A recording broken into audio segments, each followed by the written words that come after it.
Recording in progress.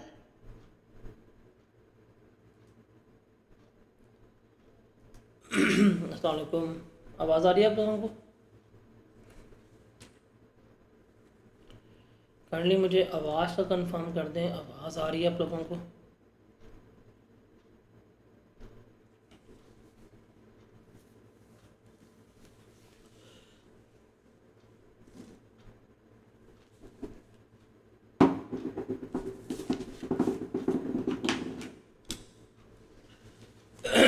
चलें जी, सवाल करते हैं हम। रिसेंट पास्ट पेपर से क्वेश्चन बड़ा अच्छा सवाल है ये। वी कैन से डैट एक कंबाइंड क्वेश्चन है ये। इसमें इन्वेस्टमेंट प्रॉपर्टी और पीपी दोनों मिक्स जो हुए हैं। रिक्वायरमेंट है कि हमने क्या करना है, नोट बनाना है on property, plant and equipment and investment property for inclusion in GL's financial statement for the year ended 30 June 2022। Comparative figures and column for total are not required. उसने कह दिया है कि कंपैरेटिव भी हमने नहीं बनाना और हमने टोटल की फिगर भी कैलकुलेट नहीं करनी। Okay. Following information pertains to non current assets of गनू कैश लिमिटेड। ठीक है। PL purchase a manufacturing plant for ₹340 million on 1 January 2021। उसने एक प्लांट लिया 340 मिलियन का 1 जनवरी 2021 पे। ऑन दैट डेट, उस दिन जो उसकी एस्टिमेटेड लाइफ थी और जो उसकी रेजिडल वैल्यू थी वो कितनी थी? 13 ईयर्स उसकी एस्टिमेटेड लाइफ है और 16 मिलियन क्या है उसकी रेजिडल वैल्यू है। The revalued amounts and the residual value were as follow. ये कुछ अमाउंट है और ये कुछ उसकी वैल्यू है। ठीक है। 30 जून 21 को उसकी रीवैल्यूड अमाउंट जो है वो 304 हो गई है और स्क्रैप वैल्यू ये है रीवैल्यूएशन। अच्छा, इसने लिया है 1 जनवरी को और ईयर एंड हमारा है 30 जून। तो यहाँ पे 2021 में अगर बात की जाए, 2021 में हमारे पास 6 मंथ्स जो है वो इस्तेमाल हुआ है प्लांट। फिर 2022 में वापस रीवैल्यू किया, कितना हो गया? 315 का स्क्रैप वैल्यू मेरे पास ये आ गई। ओके, ये किसकी बात हो रही है? मैन्युफैक्चरिंग प्लांट की बात हो रही है। डन हो गया। फिर है जी, warehouse owned by GL was given on rent on 1 January 2022। Previously warehouse was use in GL। अब उसने रेंट पे दे दिया है, पहले खुद इस्तेमाल कर रहे थे। The warehouse was acquired by GL on 1 July 2019। इस तारीख पे लिया था। कॉस्ट क्या थी? 200 मिलियन की थी एंड इज़ बीइंग डेप्रीशिएटेड। और हम क्या कर रहे हैं? उसको डेप्रीशिएट कर रहे हैं 10% पर annum on reducing balance method के ऊपर। ठीक है। Fair value of the warehouse on various date are as follow. ये उसने हमें फेयर वैल्यू दे दी है कि 1 जनवरी को 2022 को ये बेस वैल्यू थी, 30 जून 2022 को हमारे पास ये जो है वो क्या बन रही है? उसकी फेयर वैल्यू जो है बन रही है। Rentals earn for the year ended 30 June 2022 amounting to ₹10 million, out of which ₹6 million is still outstanding. जिसमें से 6 मिलियन जो है वो हमने क्या कर दिया है? वो हमारा अभी भी आउटस्टैंडिंग है, जो हमें मिला नहीं है। तो ये वाला सारा जो है सवाल, ये हमारा किसके ऊपर आ रहा है?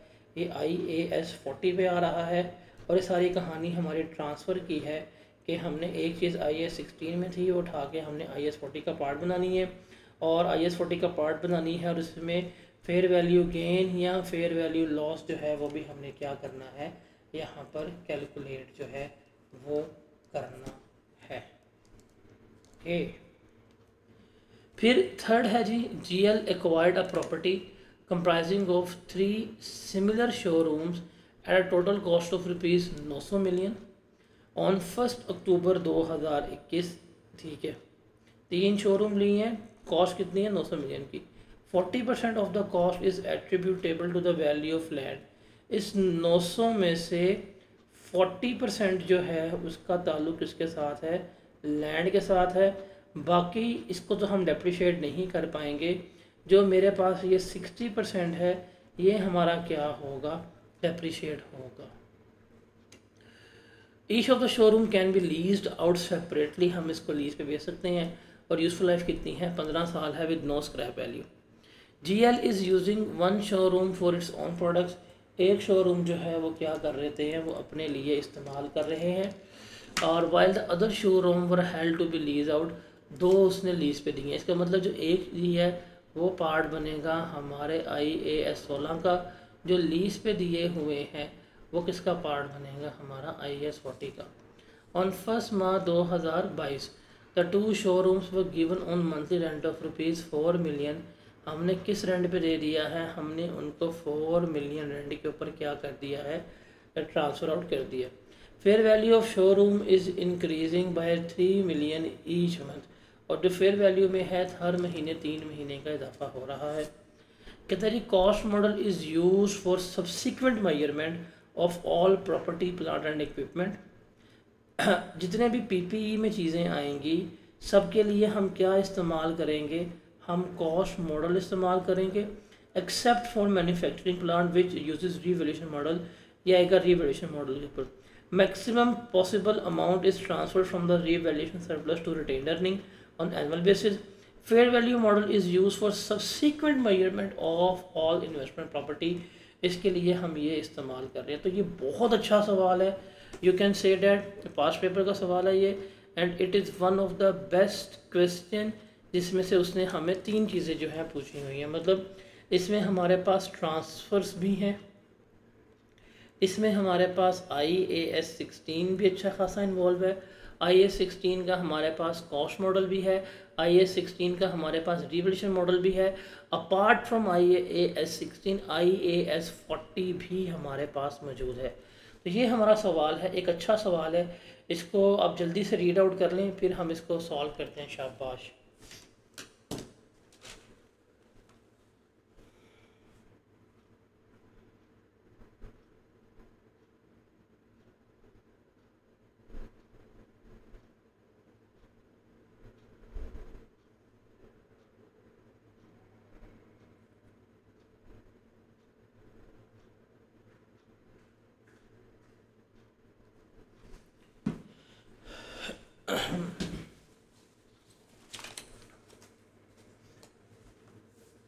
शाबाश, जल्दी से रीड करें, फिर सॉल्व करते हैं हम।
जी जनाब पढ़ लिए।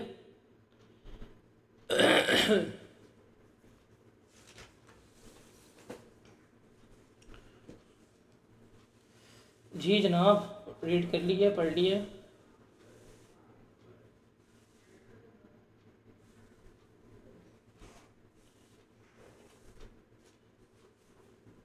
अब क्या ये सवाल मुश्किल है?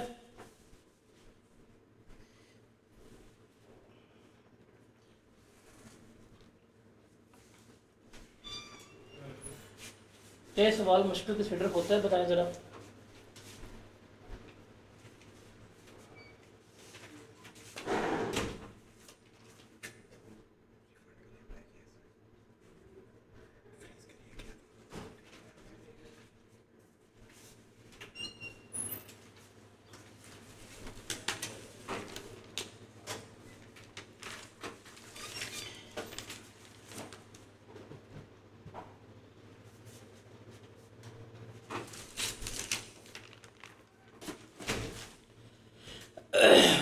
अब देखिए, सवाल में डाटा में अगर आप गुम हो जाएंगे ना तो आपकी ज़िंदगी जो है वो क्या रहेगी, परेशान रहेगी। अब इस सवाल में उसने एंड पे आके बता दिया है। देखें, पहली बात है कि उसने कहा कि सिर्फ मैन्युफैक्चरिंग प्लांट जो है उस पर आपने लगाना है रीवैल्यूएशन मॉडल, बाकी सारा कुछ किस पे जा रहा है, कॉस्ट मॉडल पे जा रहा है। और इन्वेस्टमेंट प्रॉपर्टी जो है वो किस पे मेजर हो रही है, that will B is going on fair value. तो बड़ी सिंपल सी बात है। अब ये सवाल बड़ा ईजी है। अब इसमें सिवाय मैन्युफैक्चरिंग प्लांट के वेयर हाउस हो गया और जो उसने शोरूम्स लिए हैं, ये दोनों जो हैं ये किस पे चलने हैं, ये कॉस्ट मॉडल पे चलने हैं। और जो मैन्युफैक्चरिंग प्लांट है वो किस पे जाना है, वो हमारा रीवैल्यूएशन मॉडल के ऊपर जो है वो चल रहा होना है। तो इसने हमें जब ये चीज़ गिवन कर दी, अब डाटा के साथ खेलें ना कि उससे कंफ्यूज हों। तो इसको शुरू करें। अगर फॉर एग्जांपल रिक्वायरमेंट है, हमने क्या बनाना है, हमने नोट जो है वो बनाना है।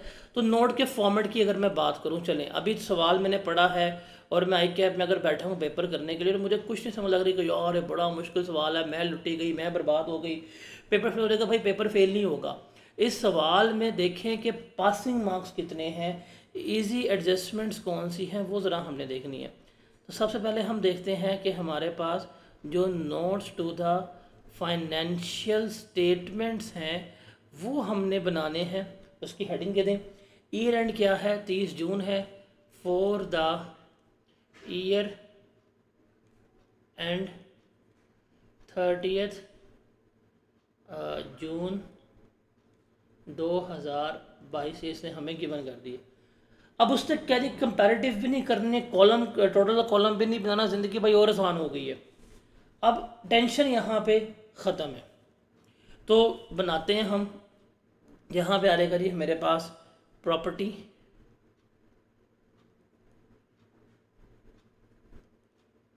प्लांट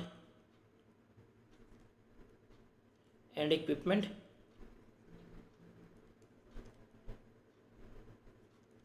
इसका हमने क्या करना है, नोट बनाना है। अब चार चीज़ें मुझे नज़र आ रही हैं। एक इसमें क्या है मेरे पास, यहाँ पे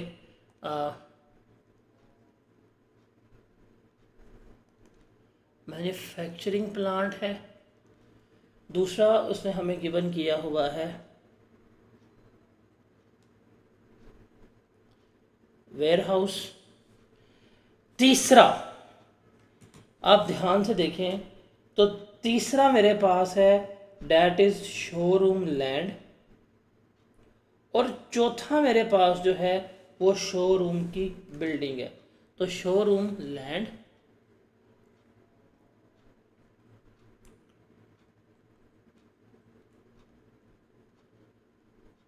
और शोरूम बिल्डिंग ये है। इन्वेस्टमेंट प्रॉपर्टी अभी अलग है, वो हम ज़रा बाद में डिस्कस करते हैं क्या है और कैसे है, उसको ज़रा हम बाद में डिस्कस आउट करते हैं। हम चलते हैं सवाल में। अब देखें जी, मुझे चाहिए यहाँ में मेरा क्या ओपनिंग बैलेंस जो है वो चाहिए।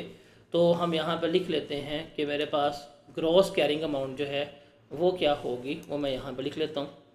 जी आ गया जी हमारे पास यहाँ पे ग्रॉस कैरिंग अमाउंट। मैं शॉर्ट फॉर्म लिख रहा हूँ, आपने पेपर में शॉर्ट एब्रीवेशंस जो हैं इनको इस्तेमाल नहीं करना। आपने प्रॉपर जो सवाल है कैरिंग अमाउंट, कैरिंग वैल्यू, ये जो है वो क्या लिखनी है, आपने प्रॉपरली जो है लिखनी है।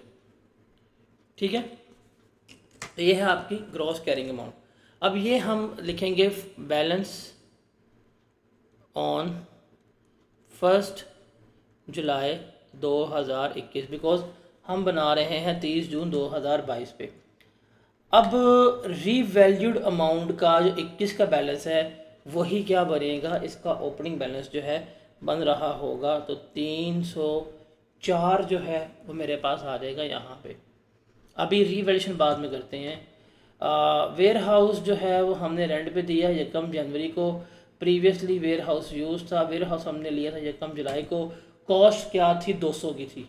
कॉस्ट क्या थी उसकी, 200 की थी। तो हमने यहाँ पे वेयर हाउस भी लिख दिया 200 में। अब आप लिख रहे हो ना, तो यहाँ पे अपर लिखें कि what is your currency, that is rupees in million.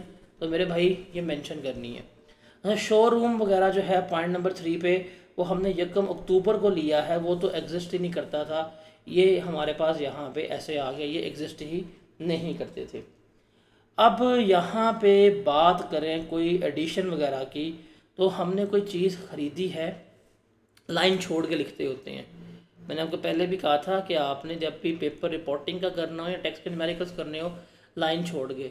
यार वेयर हाउस में कोई चीज़ ख़रीदी है हमने, मैन्युफैक्चरिंग प्लांट में तो कोई चीज़ नहीं ख़रीदी, तो there is no addition in manufacturing plant. Warehouse में नहीं, वेयर हाउस में भी कोई चीज़ नहीं ख़रीदी, यहाँ पे भी कोई एडिशन नहीं है। शोरूम पे आते हैं। शोरूम में कहता है कि उसने एक प्रॉपर्टी ख़रीदी है जिसकी टोटल कॉस्ट कितनी है, 900 मिलियन है। अब मैं सिर्फ अंग्रेज़ी को तर्जमा करूँगा। टोटल कॉस्ट कितनी है, 900 मिलियन है। उसमें से 40% जो है वो वैल्यू ऑफ लैंड है। तो 900 मिलियन का 40% ले, कितना आता है,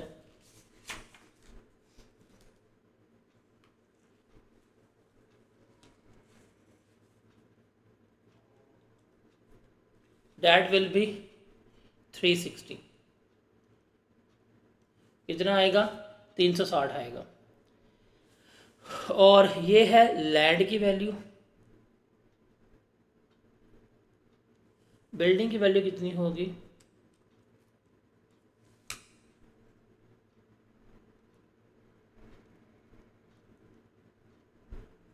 540 होगी। कहते हैं जी इसमें से ये जो उसने हमें गिवन किया है, हर एक को हम सेपरेटली लीज पे ले सकते हैं। लाइफ 15 साल होगी। एक वो अपने लिए इस्तेमाल कर रहा है, मतलब एक शोरूम जो है वो किसके लिए इस्तेमाल कर रहा है, वो अपने लिए इस्तेमाल कर रहा है। टोटल 3 है, तो इस 360 को अगर मैं 3 पे डिवाइड करूँ तो मेरे पास एक शोरूम का लैंड आ जाएगा। 360 डिवाइडेड बाय 3, ये कितना बनेगा, 120 बनेगा। ये है जी पीपीई का पार्ट बनना है जो खुद में इस्तेमाल कर रहा है।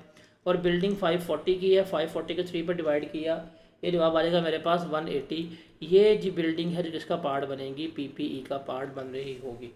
तो ये उसने कहा था कि जो 900 के 3 लिए हैं उसमें से एक जो है वो हमारा किसका पार्ट बन रहा है, पीपीई का पार्ट बन रहा है। तो वो हम यहाँ पर लिख देंगे कि क्या आ गया जी, 120 का हमारे पास लैंड आ गया और 180 की हमारे पास क्या आ गई है, बिल्डिंग आ गई है। इज दैट क्लियर, ये क्लियर है। आगे जो रेंटल्स की एडजस्टमेंट है वो ज़रा हम जो है बाद में करते हैं, कैसे है और किस तरह से है उसको ज़रा हम बाद में देखते हैं। ये क्लियर है।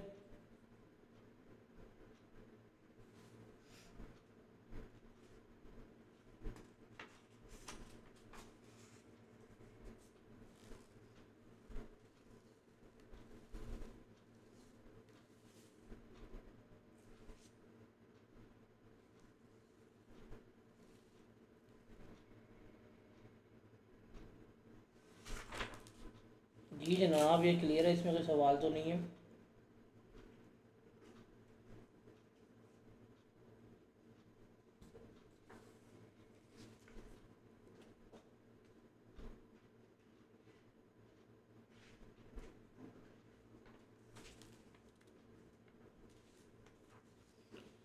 अब हमारे पास एक चीज़ है एक है वेयर हाउस और दूसरा है मैन्युफैक्चरिंग प्लांट।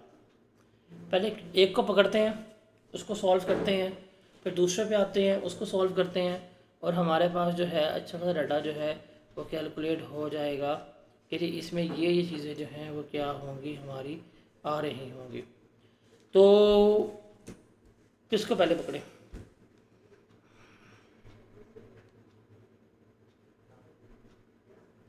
वेयर हाउस में डिप्रिसिएशन नहीं है और manufacturing plant, sorry, warehouse में रीवैल्यूएशन नहीं है और मैन्युफैक्चरिंग वाले प्लांट में रीवैल्यूएशन है।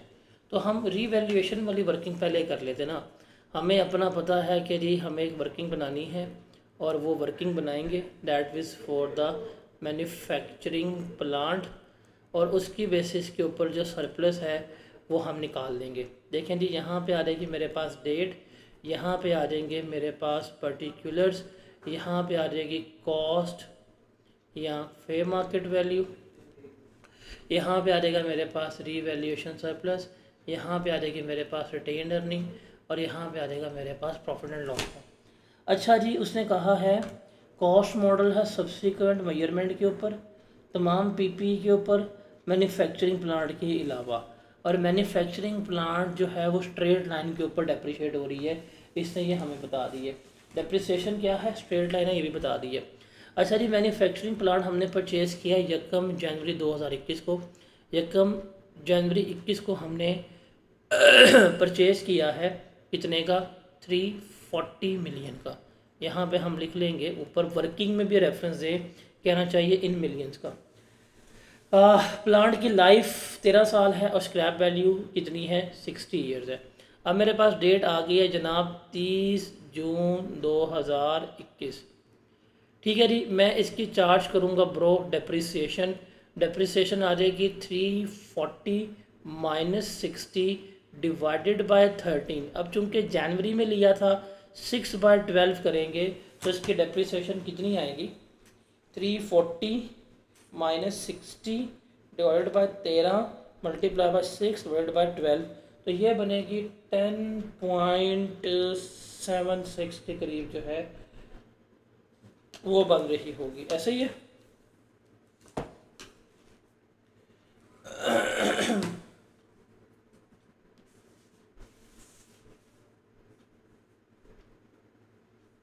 ऐसे ही है।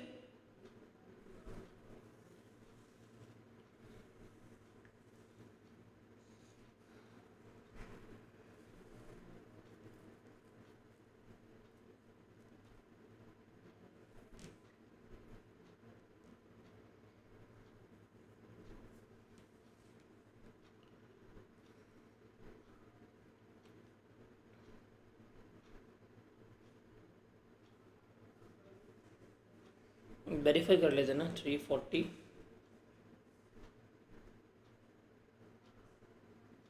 Minus 60 divided by 13,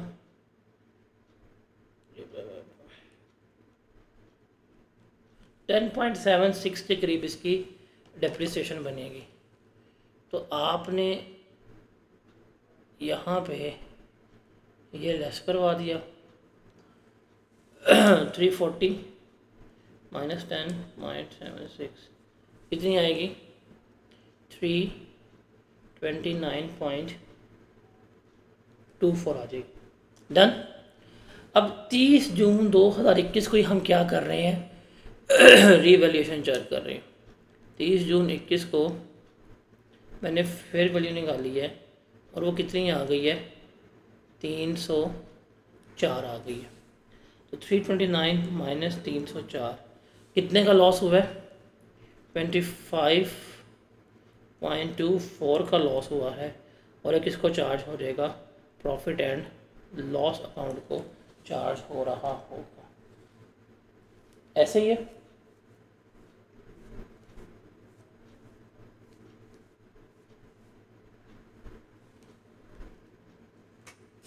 is that clear? इसमें तो कोई किसी किस्म की प्रॉब्लम नहीं है। अब मेरे पास क्या आ गया डेट, मैं यहाँ पे ब्लैकिंग कर रहा हूँ, अब मेरे पास डेट आ गई है जी 30 जून 2022। हमने करनी है डेप्रिसिएशन चार्ज। अब लेकिन जी डेप्रिसिएशन चार्ज होगी fair value 304, scrap value 54, divide करना है रिमेनिंग लाइफ पे। अब देखो टोटल लाइफ थी 13 साल, यहाँ पे सिर्फ आधा साल इस्तेमाल हुआ है, तो 0.5 जो है वो हम लेस करवा देंगे। रिमेनिंग लाइफ कितनी बचेगी 12.5, तो आप इसको किस पे डिवाइड करेंगे 12.5 पे डिवाइड करेंगे। तो वो देखिए जी 304 माइनस 54 डिवाइड बाई 12.5, ये कितनी आएगी 20। और सिमिलरली लॉस को भी हम क्या करेंगे 25.24 को 20 पे डिवाइड कर देंगे, सॉरी 25.24 को 20 पे हम डिवाइड कर देंगे, तो ये भी होगा हमारा 1.26 ये बन रहा होगा। अब आप इसको नेट करेंगे 304 माइनस 20, ये होगा मेरे पास 284। और ये जो नेट लॉस, बिकॉज यहाँ डेप्रिसिएशन की सेविंग होगी लॉस की वजह से, जो मेरे पास नेट लॉस पड़ा होगा 25.24 माइनस 1.26, ये होगा 23.98। तो ये मेरे पास नेट लॉस पड़ा होगा। डन। अब मेरे पास आ गया जी 30 जून 2022, मैंने निकाली यहाँ पे फेयर वैल्यू और वो आ गई है कितनी 315। कितनी आ गई है फेयर वैल्यू 315, तो मैंने यहाँ लिख दी फेयर वैल्यू 315। अब 284 का था, 284 माइनस 315 कितने का गेन आया 31 का मेरे पास गेन आया यहाँ पे। अब 23.98 का सरप्लस मेरे पास मौजूद था, तो हम क्या करेंगे 23.98 के सरप्लस को हम क्या करेंगे यहाँ पर रिवर्स करवाएंगे, सॉरी लॉस को रिवर्स करवाएंगे। 23.98 इधर रिवर्स हो जाएगा और 31 माइनस 23.98 तकरीबन ये बनेगा 7.02। ये कहाँ जाएगा हमारा रीवैल्यूएशन सरप्लस में जा रहा होगा। Is that clear?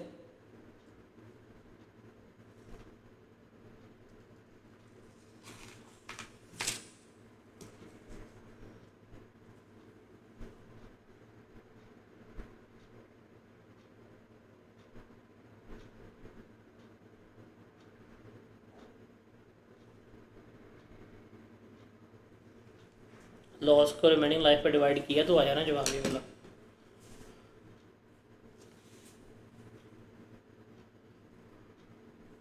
एक मिनट 25.24 डिवाइड बाई 12.5। ओ ओ ओ ओ ओ गलती होगी, एक गलती है यहाँ पे ना, कैलकुलेशन में थोड़ी सी गलती हो रही है। इधर डेप्रिसिएशन में कंफर्म कर लूँ 304 माइनस 54 डिवाइड किया हमने इसको 12.5 के ऊपर तो 20 आती है। ओके 25.24 को भी डिवाइड करना है 12.5 के ऊपर, तो ये हमारा आएगा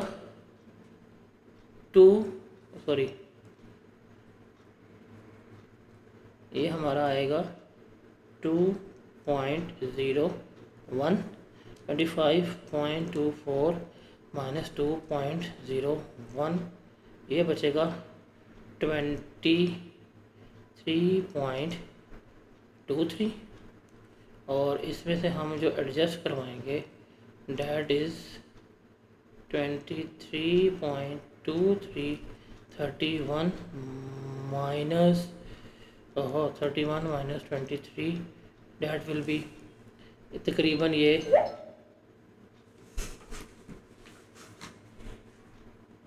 हमारा बनेगा 31 माइनस 23.23 7.77 के करीब जो है ये मेरा सरप्लस आ रहा होगा। तो ये इसकी एंट्री ऐसे पास होनी थी। क्लियर है ये?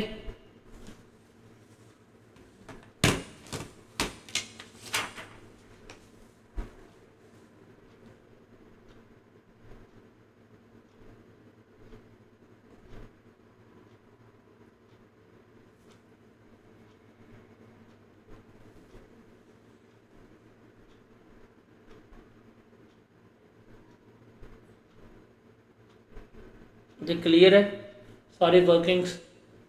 मुझे लग रहा है यहाँ पे हमने कोई कैलकुलेशन में मिस्टेक तो नहीं कर दी।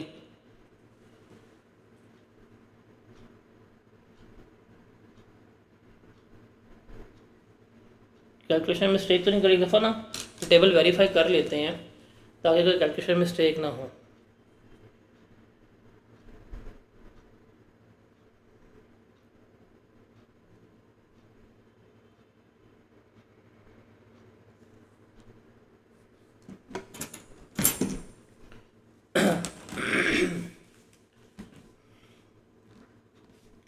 अब हमारे पास सारा डाटा जो है वो आ गया, डन हो गया। तो अब हम यहाँ पे चीज़ों को लिख सकते हैं। तो सबसे पहले आ जाएगा हमारे पास रीवैल्यूएशंस की एडजस्टमेंट, जो वो होती है जी हमारे पास रिवर्सल ऑफ एक्यूमुलेटेड डेप्रिसिएशन, वो आती है। उसके बाद आ जाएगा जी मेरे पास रीवैल्यूएशन सरप्लस, वो लिख रहा हूँगा। तो रिवर्सल ऑफ डेप्रिसिएशन में ना जो इस साल की डेप्रिसिएशन है दैट इज़ एक्यूमुलेटेड डेप्रिसिएशन, वो आएगी ये। बिकॉज लास्ट ईयर जब डेप्रिशिएट किया था तो हमने रिवर्सल ऑफ डेप्रिसिएशन की थी, तो ईयर एंड के ऊपर जब हमने रीवैल्यू किया तो एक्यूमुलेटेड डेप्रिसिएशन सारी रिवर्स हो जाती, तो अपने बैलेंस कुछ होता नहीं है। तो इस साल के एंड पे रीवैल्यूएशन हुई है, तो इस साल की डेप्रिसिएशन जो है वो हम क्या करेंगे, यहाँ पे रिवर्स करेंगे। वो 20 जो है डैट विल बी रिवर्स्ड। और फिर मेरा गेन कितना आ रहा होगा, 31 जो है वो मेरा आया है रीवैल्यूएशन सरप्लस का जो है मेरे पास गेन आ रहा है। तो जो मेरी क्लोजिंग वैल्यू बन रही है वो उसने कितनी गिवन की है, 315। तो यहाँ पे हम लिख लेते हैं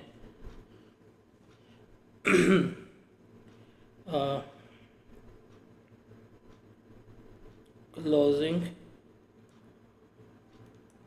बैलेंस ये कितना है हमारे पास, 315 का जो है वो अवेलेबल है। अभी डेप्रिसिएशन की वर्किंग बाद में कर लेते हैं, वो है।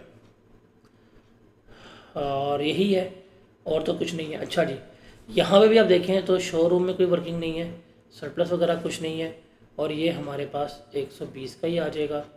और इसमें भी कोई वर्किंग नहीं है, इसमें भी कोई वर्किंग नहीं है। ये हमारे पास कितना आ जाएगा, ये हमारे पास 180 का जो है वो आ रहा होगा। तो ये सारा कुछ तो हमारा हो रहा है। अब वेयर हाउस रह गया है। वेयर हाउस में ट्रांसफ़र है, उस ट्रांसफ़र के बाद हम लिखेंगे। अच्छा, मैं यहाँ पे डेप्रिसिएशन की एंट्रीज भी कर सकता हूँ अब, बिकॉज मेरे यहाँ पे हर चीज़ तो हो गई है। ये क्लोजिंग बैलेंस मेरे पास 30 जून का था, 30 जून का 2022 का। अब साथ ही मैं यहाँ पे जो मेरा एक्यूमुलेटेड डेप्रिसिएशन है मैं वो भी लिख सकता हूँ, एक्यूमुलेटेड डेप्रिसिएशन। ये होगा जी बैलेंस 1 जुलाई 21 को। यहाँ पे कुछ भी नहीं है, इसका भी निकाल लेते हैं, इसका भी कोई बैलेंस नहीं है, इसका भी कोई बैलेंस नहीं है। फिर यहाँ पे आएगी डेप्रिसिएशन फॉर द ईयर, ठीक है। यहाँ पे हम ले लेंगे रीवैल्यूएशन एडजस्टमेंट जो हमें करनी पड़ेगी। और इसके अलावा हमारे पास आ जाएगा जी बैलेंस ऑन 30 जून 2022, ये हमारे पास आ रहा होगा। अभी टेबल निकाला था, टेबल में फॉर द ईयर डेप्रिसिएशन हमारी कितनी आई है, 20 आई है। तो हम यहाँ पे लिख लेंगे कि जो मेरी फॉर द ईयर डेप्रिसिएशन थी वो कितनी आई थी, 20। रीवैल्यूएशन में यही हमने क्या कर दी है, एडजस्ट कर दी है डेप्रिसिएशन। ईयर एंड के ऊपर मेरे पास जब रिवर्स हो जाती है तो मेरे पास कोई भी एक्यूमुलेटेड डेप्रिसिएशन का बैलेंस नहीं होता, that will be considered to be a zero. Because year end पे जब मैं रीवैल्यू कर रहा होता हूँ तो मैं रिवर्सल ऑफ डेप्रिसिएशन करता हूँ तो मेरे पास कैरिंग वैल्यू आती है, तो ये तो मेरे पास कुछ नहीं होगा। उसके बाद ये मेरे पास लैंड है, लैंड को तो हम कभी भी डेप्रिशिएट नहीं करते, तो ये भी नहीं होगा, और हमारे पास ये भी नहीं होगा, ये भी ख़त्म हो गया। फिर हमारे पास आ जाएगा बिल्डिंग। बिल्डिंग ली है हमने 180 की। अब 180 की बिल्डिंग जो है इसको हमने करना है डेप्रिशिएट। इसने बताया है उसकी लाइफ कितनी है, 15 ईयर्स है, 15 पे डिवाइड करेंगे अक्टूबर नवंबर दिसंबर, और ये हम लेंगे इसको 9 मंथ के ऊपर हम इसकी डेप्रिसिएशन ले रहे होंगे। तो 180 divided by 15 multiply by 9 divided by 12, ये कितनी बनेगी 9 जो है वो डेप्रिसिएशन बनेगी बिल्डिंग के इस पोर्शन के, बिकॉज हमने यहाँ पे लिया था। तो अगर मैं यहाँ पे आऊँ तो डेप्रिसिएशन फॉर द ईयर इसकी जो है वो कितनी आएगी 9 आएगी, इसमें कोई एडजस्टमेंट नहीं है। इसका क्लोजिंग बैलेंस जो है वो कितना आ जाएगा 9 आ जाएगा, वो भी लिख लिया मैंने। अब सारा हो गया, सिर्फ मेरे पास क्या रह गया है, मेरे पास जो वर्किंग रह गई है वो किसकी बाकी है, वेयर हाउस की। वेयर हाउस की वर्किंग करनी है, उसके बाद इन्वेस्टमेंट प्रॉपर्टीज़ के ऊपर ट्रांसफ़र का नोट बनाना है, बाकी सारा कुछ जो है वो मेरा क्या हो गया है, कंप्लीट हो गया। वेयर वर्किंग सिर्फ इसकी रिक्वायर्ड है वेयर हाउस की, और बाकी इन्वेस्टमेंट प्रॉपर्टी पे हमने नोट बनाना है, हमारा हो जाएगा।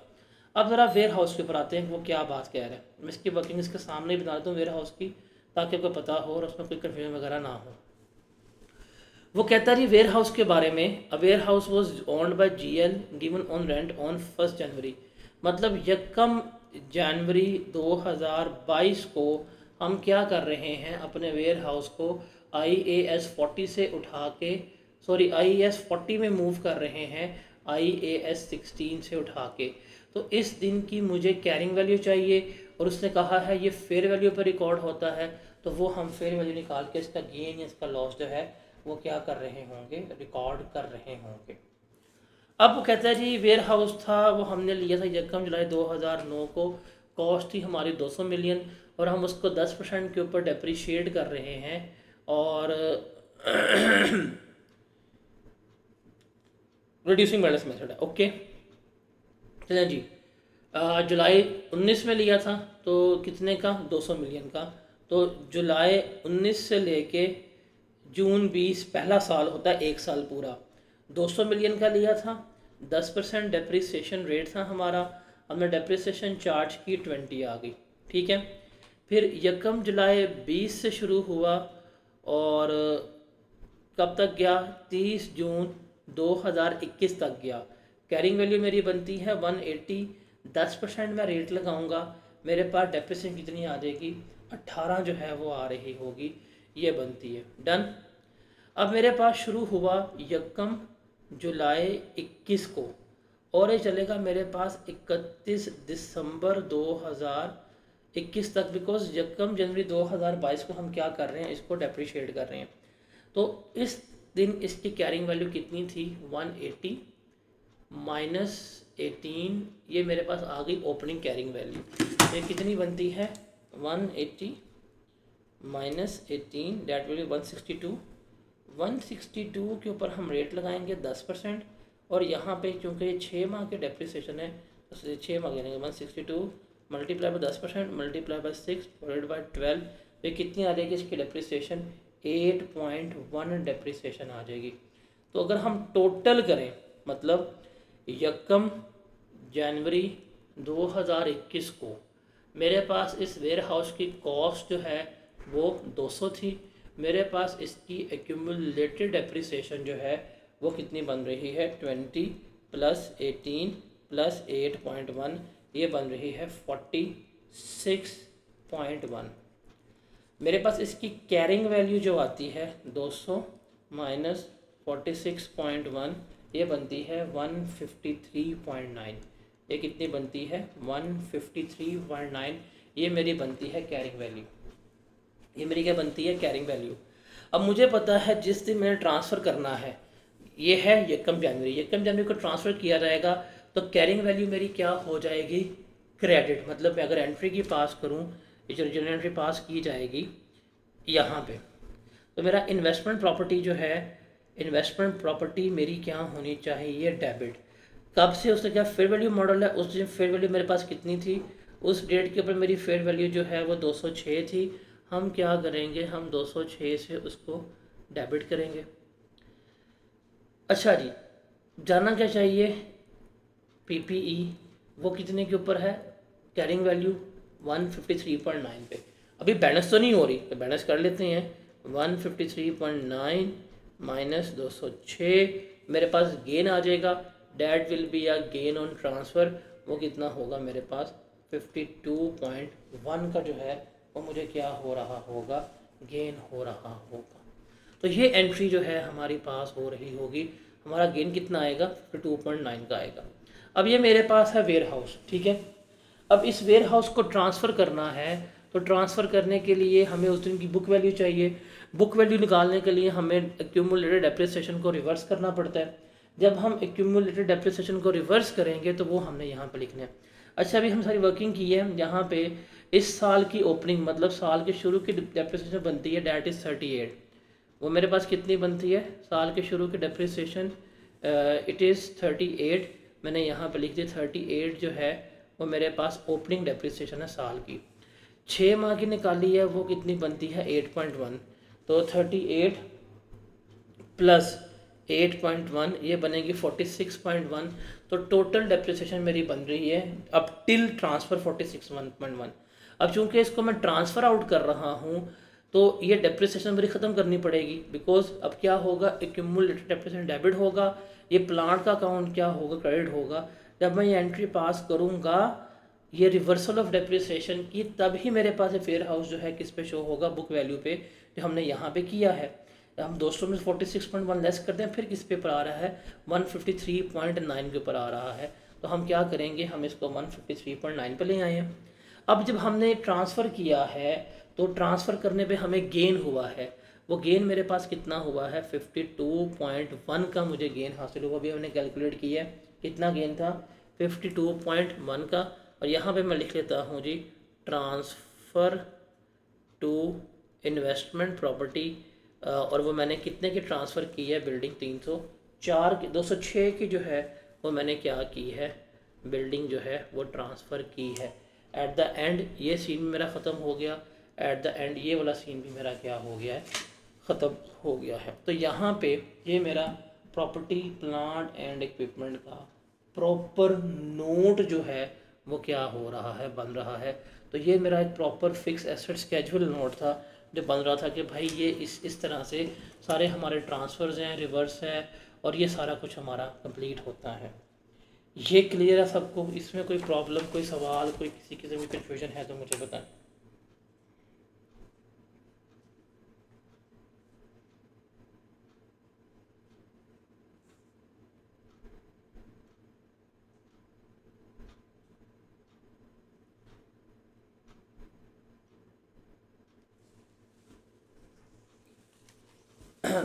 चूँकि हम डिस्क्लोजर नोट बना रहे हैं तो अब हमें यहाँ पे पॉलिसीज़ भी जो है वो क्या करनी पड़ेंगी, लिखनी पड़ेंगी कि हमारी पॉलिसीज़ क्या हैं, उसको हमने यहाँ पे लेके चलना है।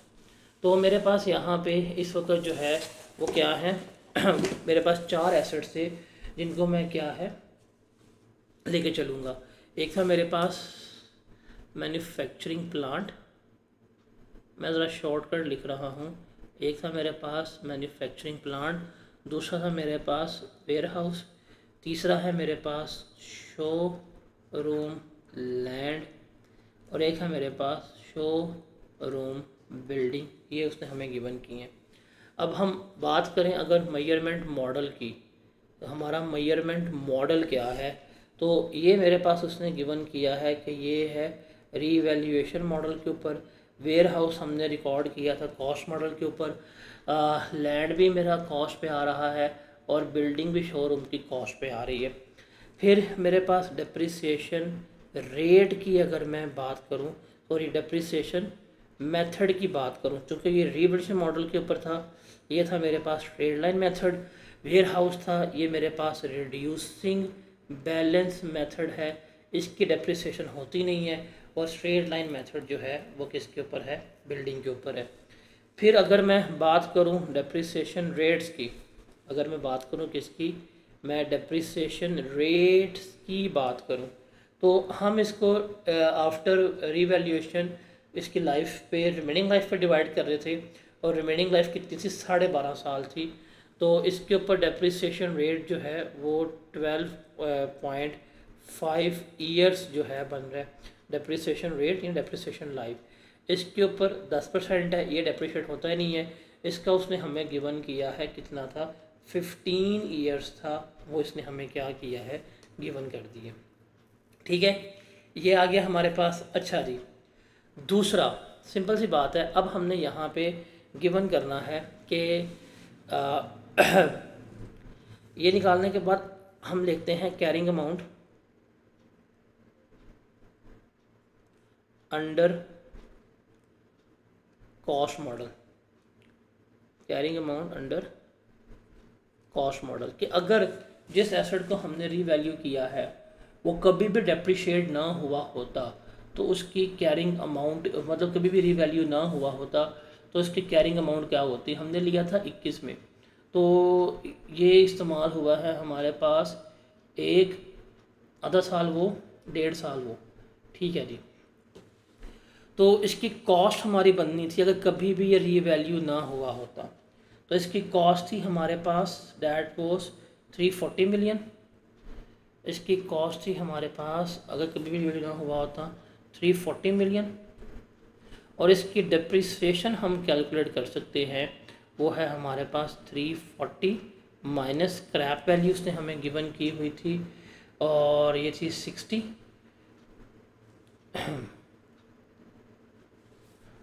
और इसकी लाइफ जो है वो थी हमारे पास 13 ईयर्स। क्योंकि ये 1.5 साल डेप्रिशिएट हुआ है, इसको आप 1.5 से मल्टीप्लाई करेंगे तो आपके पास 1.5 साल की एक्यूमुलेटेड डेप्रिसिएशन आ जाएगी।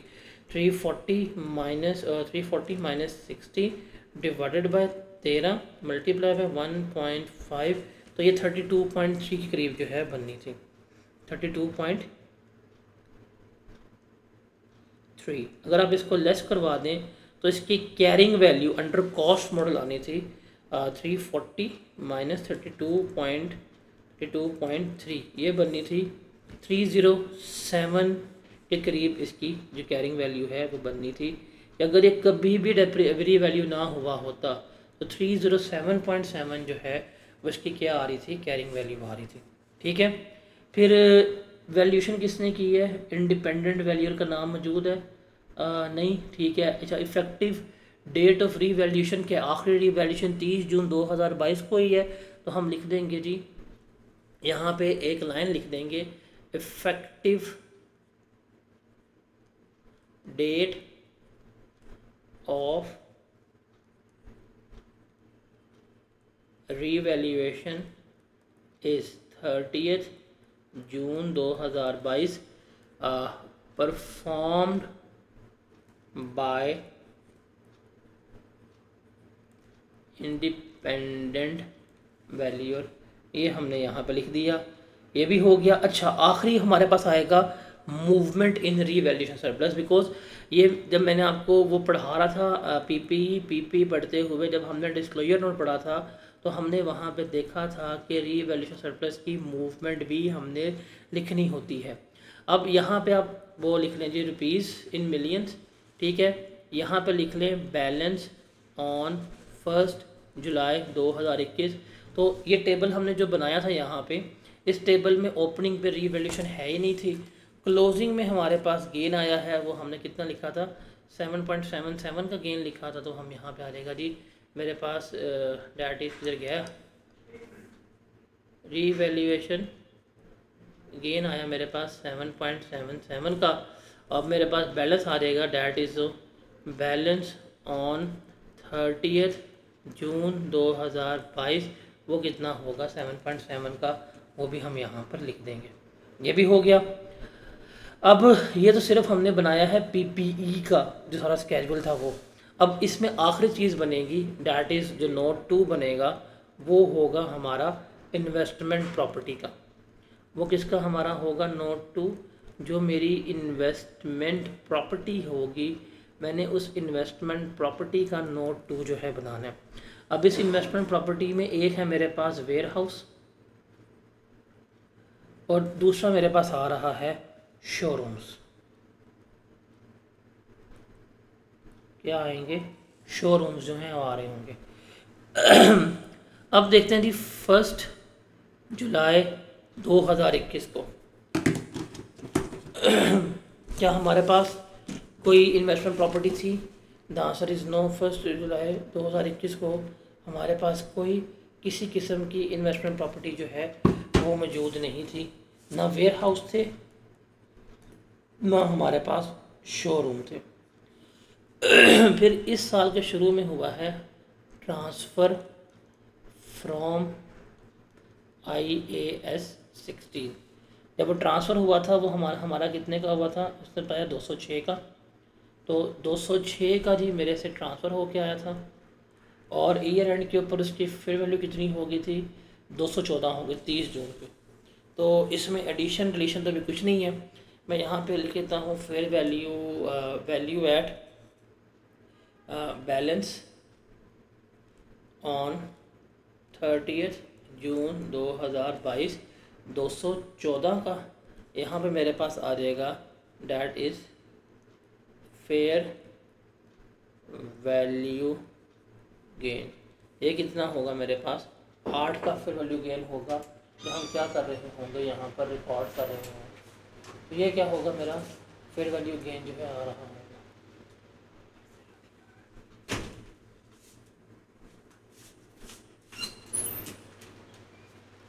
फिर शोरूम की बात करें तो शोरूम हमने लिया था, वो था 900 का।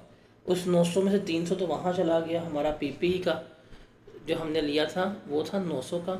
उस 900 में से 180 और 120, 300 चला गया मेरा PPE में। रिमेनिंग मेरे पास जो इन्वेस्टमेंट प्रॉपर्टी में ना बिल्डिंग प्लस वो कितने का था मेरे पास, डैट इज़ शोरूम जो हमने लिया था, ये हमारी एडिशन थी, ये हमने ख़रीदा था, वो है मेरे पास कितने का, 600 का। वो हमने यहाँ पे लिख लिया। अब उसने हमें शोरूम के बारे में बात बताई थी, fair value of each showroom वो क्या हो जाएगी, वो इंक्रीज़ हो जाएगी 3 मिलियन पर मंथ से। अब हमारे पास 2 शोरूम है, देखें जी, 3 million per month each showroom, 2 showroom है। हमने ये कब लिया था और हर महीने इंक्रीज़ हो रही है, that is purchased on October November December January February March April May June.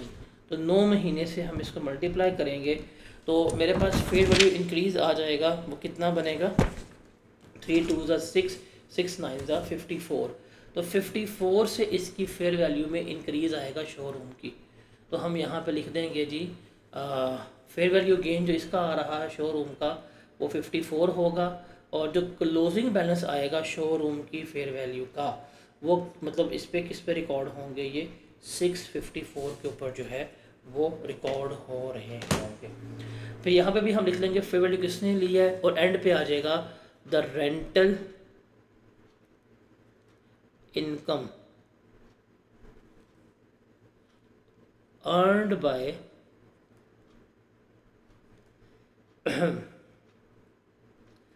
Investment property is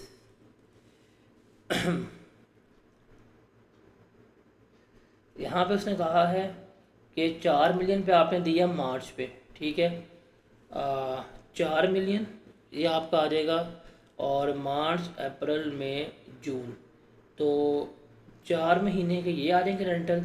और यहाँ पे उसने कहा है कि ये रेंटल्स आपको आए 10 मिलियन के, 10 और 4 और कितने होंगे, 4 16, तो कितने बनते हैं हमारे इन रेंटल्स में से, 10 हमारे उसमें से आ रहे हैं, प्लस 4 मिलियन एक महीने का रेंट है, 4 महीने का रेंट हो गया 16, 10 और 16 कितने होंगे 26। तो 26 मिलियन की रेंटल अमाउंट जो है वो हमने क्या की है, अर्न की है इस पूरे इस प्रॉपर्टी से। तो ये हमारा सवाल है, that is Ganu cash limited. एक बहुत ही अच्छा सवाल था जो पास्ट पेपर का है, रिसेंट आया हुआ है। लाइक इसमें इन्वेस्टमेंट प्रॉपर्टी और ट्रांसफ़र और इन्वेस्टमेंट प्रॉपर्टी अगेन सारा कुछ जो है वो हमने डिस्कस किया है। And you can say that पढ़ने में मुश्किल सवाल है, बट सॉल्व करने में it is not a difficult question at all. ये इजीली क्या हो सकता है, इजीली जो है वो हम क्या कर सकते हैं, इसको सॉल्व कर सकते हैं। Is that clear? आउटस्टैंडिंग है, रिड्यूस क्यों करेंगे, कोई रिड्यूस नहीं होगा।